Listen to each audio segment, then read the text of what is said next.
Los neonatólogos, de pronto en Cartagena sí lo he notado, y es que son muy propensos a decir que cuidado con la vía aérea, que no lo van a poder intubar o algo. En realidad no sé qué ha pasado. En los sitios donde yo trabajé nunca tuve ese problema con los neonatólogos, ellos siempre me dejaban el paciente intubarlo a mí sin ningún problema. Solamente hay que conocer bien la vía aérea.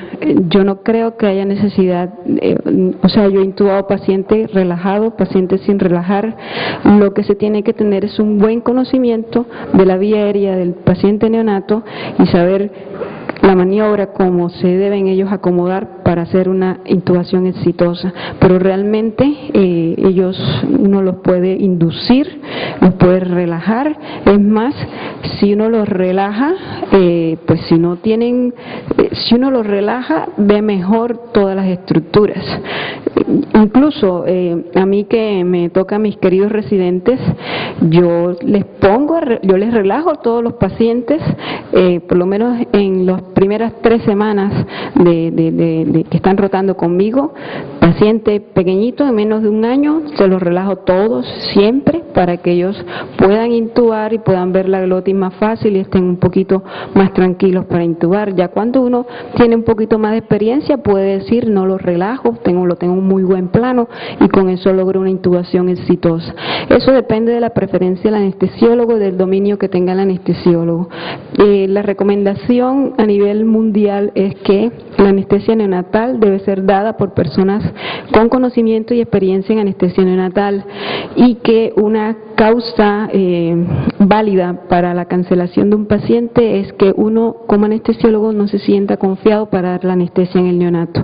Uno está en la obligación de decir, niño, qué pena, no lo hago yo porque no tengo dominios en esta área, mejor llamen al doctor tal, que él es el que hace este tipo, y el pronóstico del paciente es mejor. Eso ya está evidenciado por infinidad de estudios. ¿Satisfecho, doctor?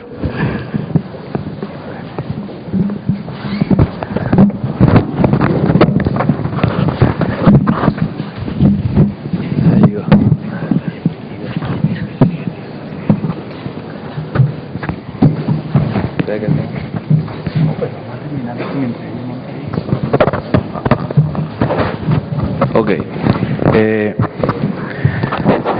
Una de las situaciones que normalmente se ve a diario en los pacientes recién nacidos que van a cirugía es, doctora, la ventilación de este tipo de pacientes. Resulta a veces hasta inconveniente con volúmenes, porque actualmente se habla sobre lo que se llama el biotrauma. Y pues lógicamente los niños no están exentos de eso. Denos su experiencia con respecto a cómo ventila a esos pacientes. ¿Qué volúmenes corrientes utiliza por kilo? ¿Se utiliza volúmenes bajos? ¿Qué volumen minuto?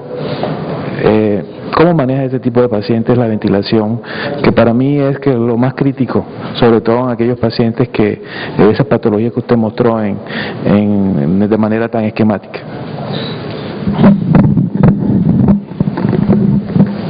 Gracias. La ventilación en niños, en general, se prefiere siempre las ventilaciones controladas por presión.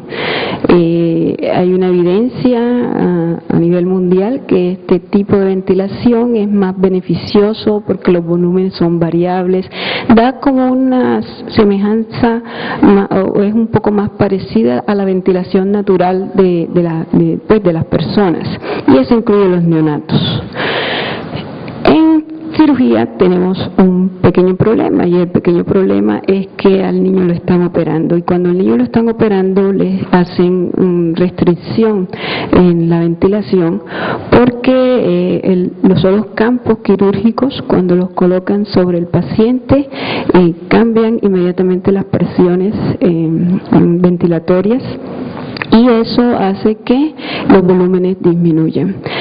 Los dos tipos de ventilación, por presión y controlada por presión y controlada por volumen, se pueden utilizar en el neonato, pero con mucho cuidado. Es decir, la ventilación controlada por presión sabemos que va a ser variable y que absolutamente todas las cosas que le hagan al niño van a interferir en el volumen corriente que se le está administrando, por lo tanto tenemos que estar muy atentos a eso y estar evidenciando que los volúmenes sean adecuados, que la canografía sea adecuada, que las presiones pico estén adecuadas y hay que tener más atención a eso. Y la que es ventilada por volumen, pues vamos a tener un volumen fijo, pero tenemos que estar pendientes que las presiones no sean elevadas, o sea, lo mismo para lo contrario. En pocas palabras, ¿cuál prefiero yo?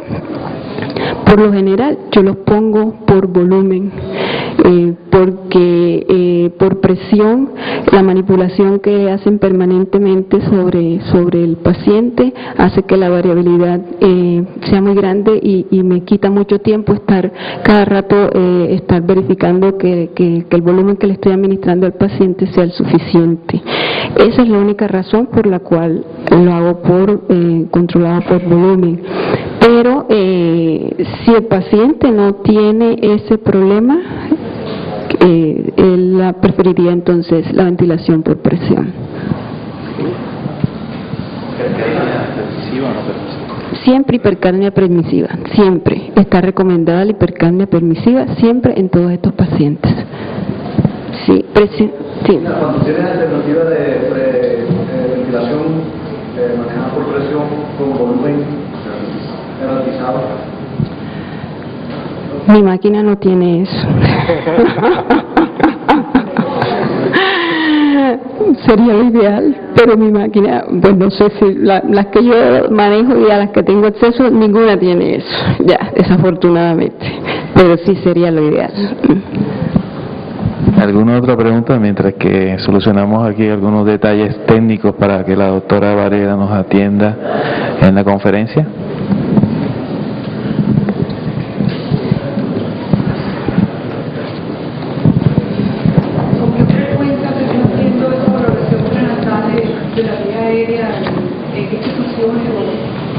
Los centros donde se lleva a cabo la cirugía en este momento en Barranquilla solamente, el más conocido pues es a nivel en la clínica Asunción.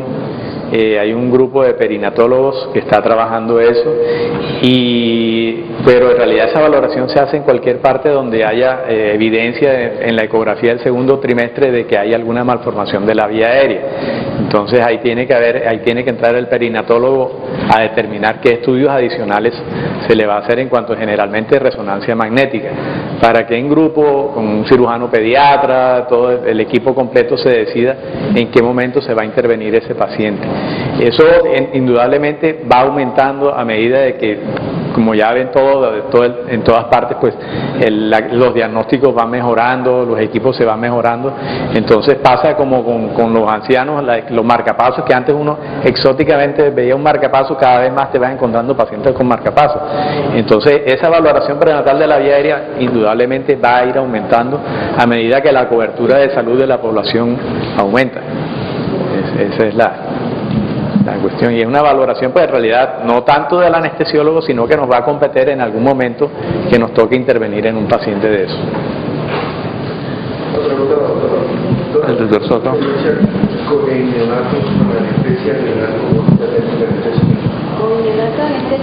Regional. Regional comunica técnica.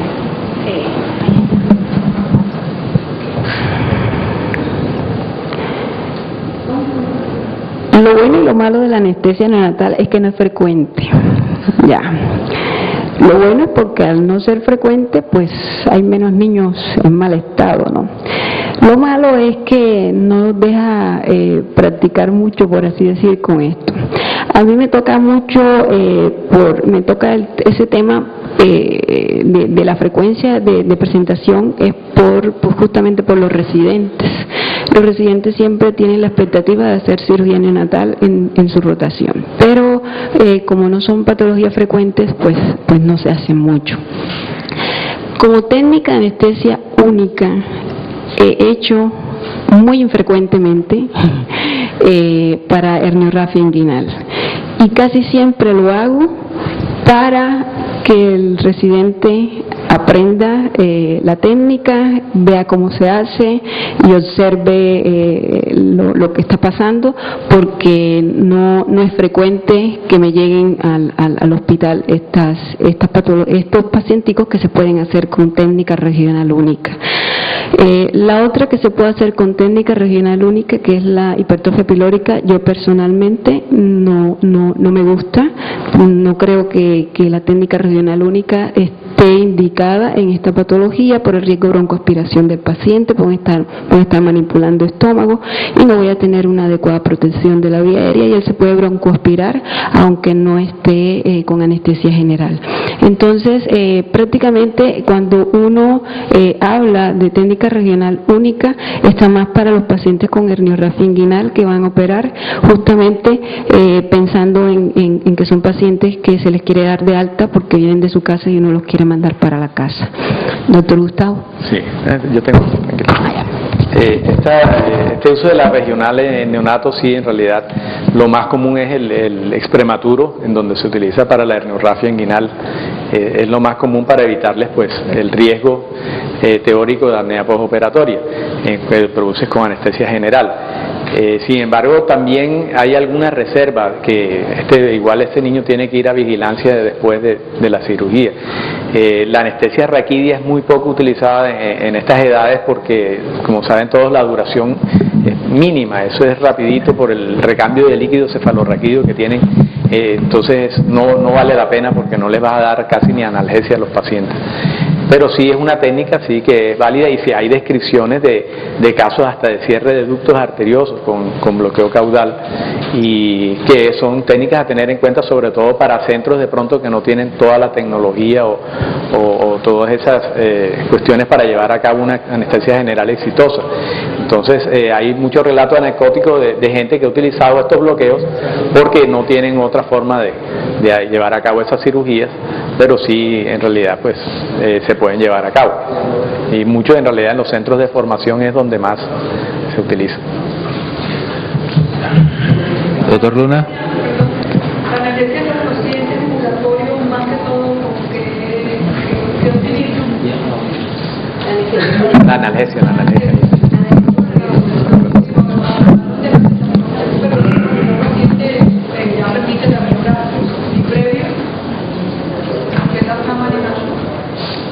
Pues si el niño es pequeño, viene para el único ambulatorio, entre comillas, que podría ser, sería, bueno, solo la hernia inguinal y la retinopatía del prematuro. Se pueden hacer endovenoso, paracetamol, ya lo tenemos disponible, y se puede hacer paracetamol endovenoso sin ningún problema a las dosis normales de ellos. Y igual estos pacientes, si por ejemplo la retinopatía del prematuro va con anestesia general, lo más probable es que se quede en observación 12 horas, así que uno le puede colocar morfina sin problema como analgésico a estos pacientes.